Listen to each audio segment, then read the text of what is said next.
तर हे बघा मित्रांनो, आज कमीत कमी 1 महिना झाला पहा आम्हाला ससा सापडलेला आहे शेतामध्ये. तर आता तो भरपूर परेशान करायला लागला आहे, त्याच्यामुळं आम्ही आता त्याला सोडून देणार आहेत. आता सोडिलेला दाखीनं होतं का नाही काय माहीत. आता बराच मोठा झाला आहे आणि एकदम लहान होता. बघा पोरं कशी खेळत आहेत त्याच्यासोबत.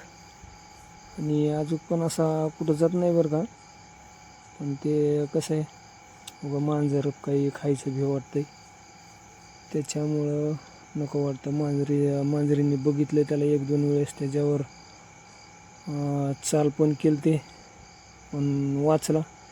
त्याच्यामुळं ते नेऊन सोडायचं आहे आम्हाला आता शेतामध्ये. कधी आता उद्या परवा दिवशी सोडून येऊ. बघा कसे पोरं खेळत आहेत एकदम मस्त होणे, सोडीत आहेत मस्त.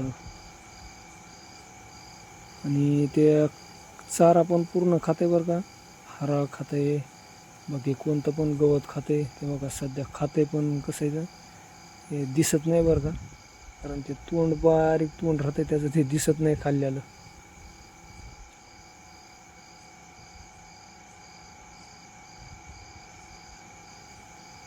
त्याला चोळलेलं तर लयच भारी वाटत आहे. चोळीलं की असं बसत आहे का नाही, एकदम जबर ॲक्शन करून.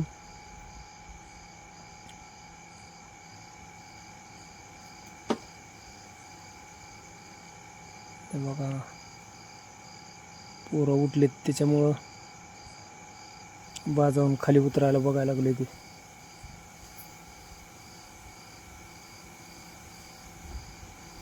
बघा केवढा दिसायला लागला, आणि एकदम लहान होता, असा एक्क्याच हातावर आपल्या बसन असाच दिसत होतं बारीक.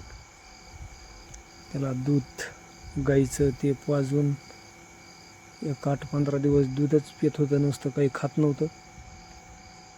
आणि त्याच्या पुढं नंतर 8-15 दिवसांनी परत खाय पण लागला हराळ, बाकीचं गवत काही आम्ही आणायचो रोज त्यांना शेतामधून. ताजंच गवत आणायचो, मस्त आणि खायचं ते. बघा हे असं चोळलं की लगेच खाली बसतंय ते.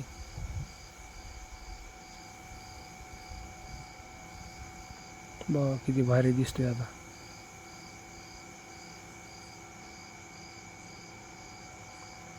जीव लहान आहे, ते कान लय मोठाले दिसते बघा त्याचे, कसे फिरवत आहे पुन्हा कान.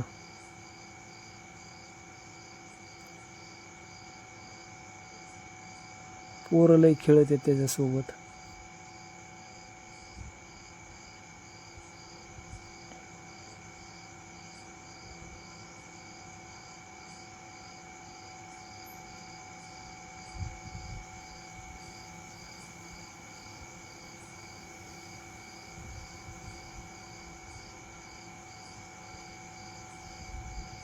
कसं बसलाय आता.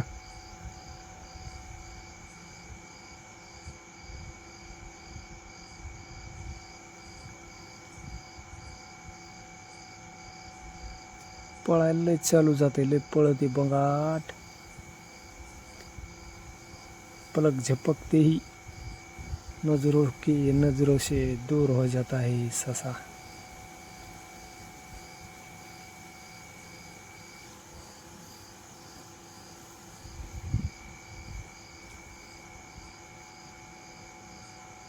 तर चला मित्रांनो, व्हिडिओचा करतो शेवट. व्हिडिओ कसं काय वाटला ते कमेंट करून सांगा. व्हिडिओ आवडला तर लाईक करा, शेअर करा आणि सबस्क्राईब करायला विसरत जाऊ नका मित्रांनो, जे बी कोणी आपले नवीन मित्र असतील.